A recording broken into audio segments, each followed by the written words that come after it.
the first thing he became aware of was the argument happening inside his own head about whether waking up was a good idea.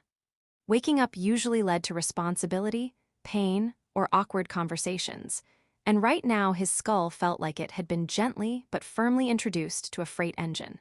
He decided to keep his eyes closed a moment longer, mostly out of spite toward the universe. Unfortunately, the universe responded by humming, not metaphorically, literally humming, in a low mechanical tone that vibrated through his teeth and made him reconsider his life choices, especially the one involving interstellar public transportation. When he finally opened his eyes, the ceiling stared back at him with a kind of indifferent glow, panels shifting colors like they couldn't settle on a mood. He tried to sit up and immediately discovered that his wrists were secured by something smooth, warm, and faintly irritated with him. He tested the restraint. It did not care. His ankles followed suit, equally unimpressed by his optimism. "Well," he said to no one in particular, "this is new." A voice beside him replied, calm and dry, "You said that aloud." He turned his head so fast his neck protested. The protest was ignored. Lying on the adjacent platform was a woman who looked human enough that his brain tried to categorize her as such, then immediately short-circuited when it noticed her ears. They were long, tapering elegantly upward and back, twitching slightly as though reacting to sounds he couldn't hear or perhaps to his staring. "I apologize," he said automatically. "For the staring, I'm not usually this rude. I mean, I am rude, but not professionally." She blinked once, slowly, as if deciding whether he was dangerous, stupid, or both. "You have been unconscious for 3 standard cycles. Most beings scream when they wake." "I'm saving it for later," he said. "Special occasion." Her lips curved despite herself. "You are injured." "Only emotionally," he said, "and possibly spiritually, hard to tell." She tested her own restraints with a practiced motion, subtle and economical. They did not yield. "We have been captured," she said. "I gathered that from the decor," he replied. "Very minimalist, hostile, could use a plant." She glanced around. "What is a plant?" "Never mind, you don't want one of mine anyway. They die out of spite." The room vibrated, and a low chime echoed through the structure, followed by a series of clicks that sounded like a machine trying to clear its throat.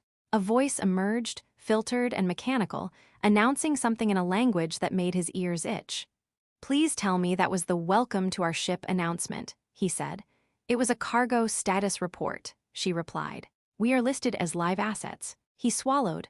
"That's comforting, in a very specific nightmare sort of way." She turned her head fully toward him now, studying his face as though committing it to memory or preparing to critique it later. "You are human." "Yes," he said. "I usually try to ease people into that revelation, but given the circumstances, yes." "I have never been confined with one," she said. He brightened slightly. "Well, congratulations.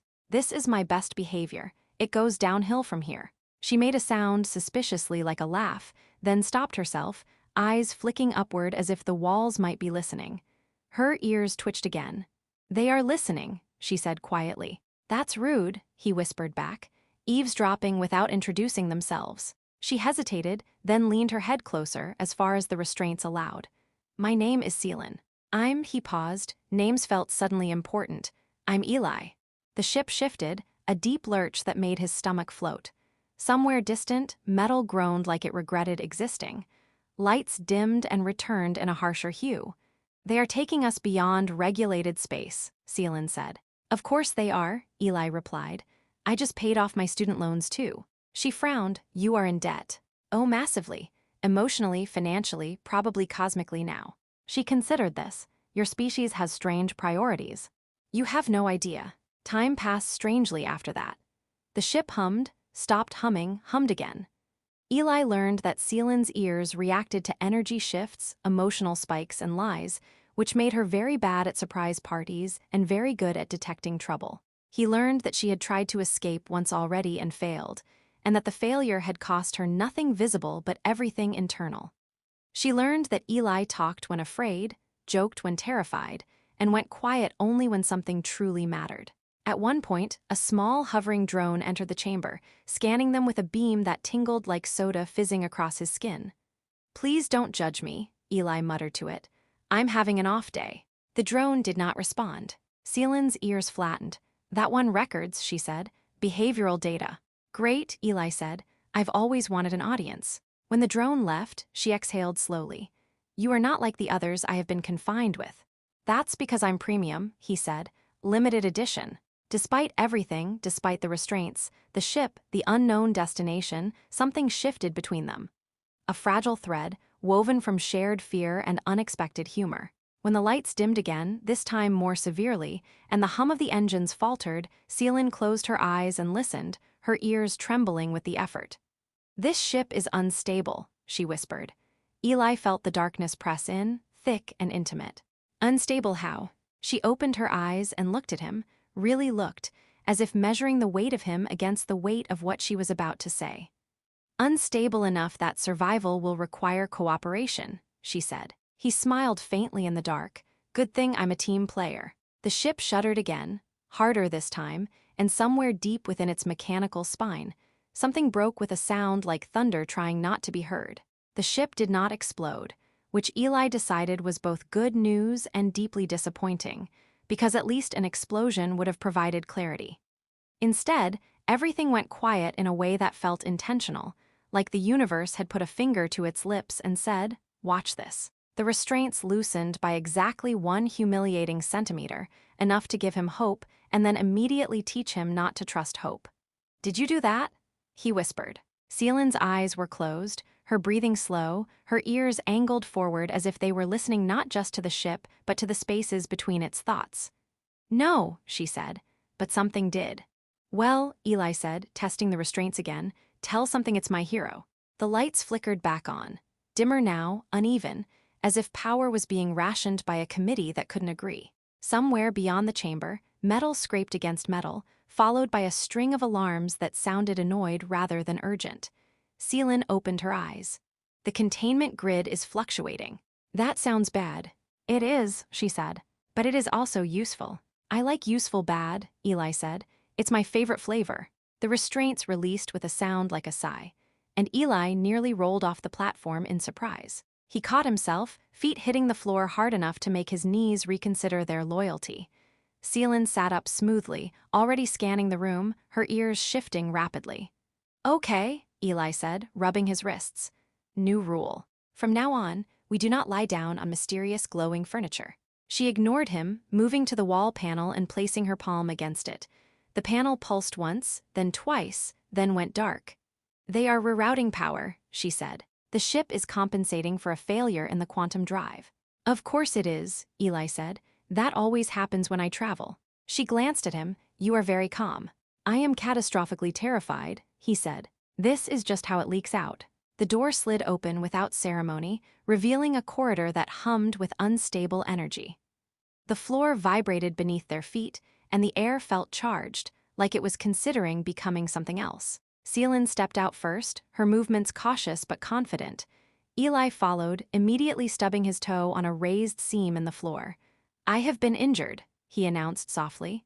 "Tell my story." She didn't slow down.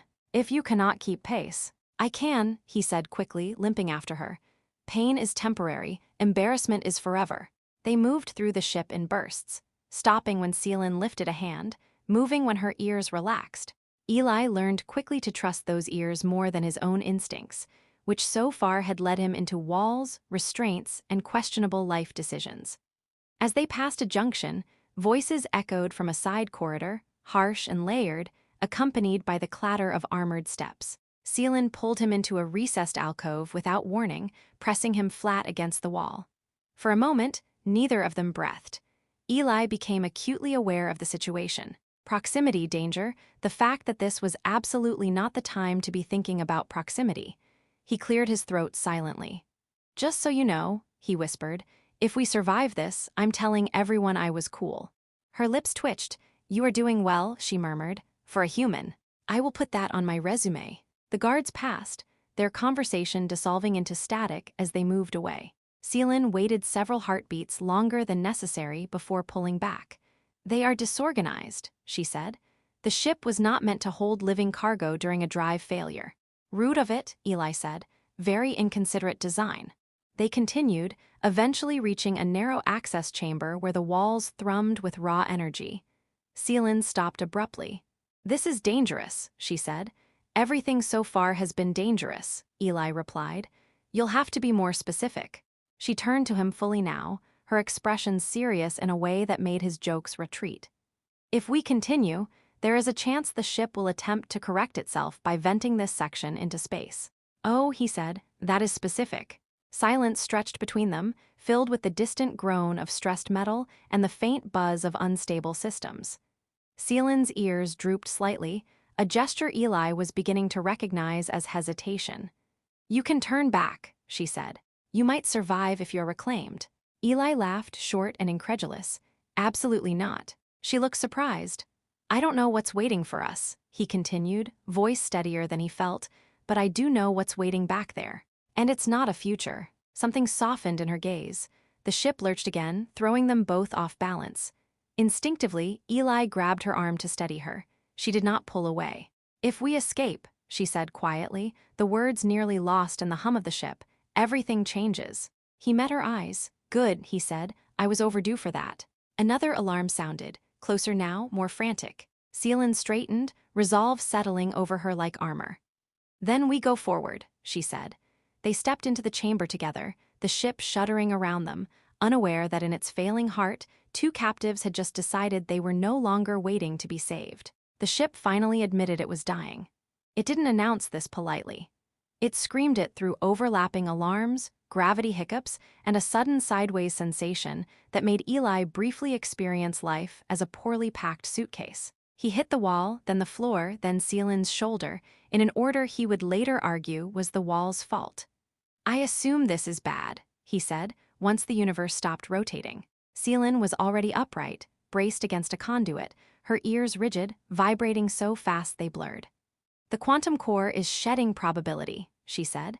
The ship no longer agrees on which version of itself should exist. Eli blinked. I hate it when I do that. They were deep inside the ship now, past areas meant for cargo and crew, and into places that felt unfinished, as if reality itself had signed a waiver. The air flickered between temperatures, and every sound arrived half a second late, like it was thinking things over first. A panel burst open nearby, spilling light and a startled, four-armed being who immediately froze when it saw them. Eli froze too. Hi, he said reflexively, we're doing a tour. The being shrieked, reached for a weapon, and was promptly knocked unconscious when the ceiling lurched and introduced itself to its head. Seelan stared at the body. That was fortunate. I contribute, Eli said, mostly by being present when physics gives up. They moved on, alarms chasing them like angry ghosts. Seelan guided them by instinct now, by vibrations only she could feel, by patterns in the chaos that made sense to her in ways Eli didn't question anymore. He had stopped asking how she knew things, he just followed. At the heart of the ship, they found the reason everything had gone wrong. The captors weren't transporting prisoners, they were transporting a tear.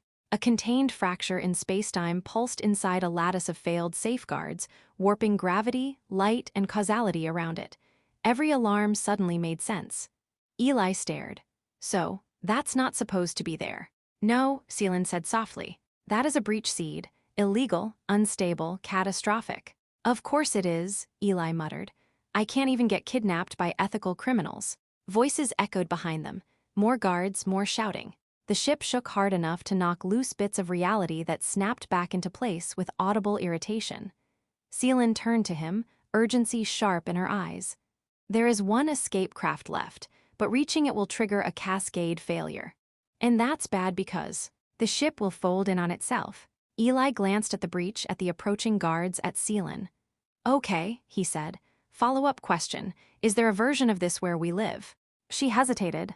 Her ears drooped, then lifted again, resolute. Yes, but it requires someone to stay behind and manually destabilize the containment field. Eli opened his mouth.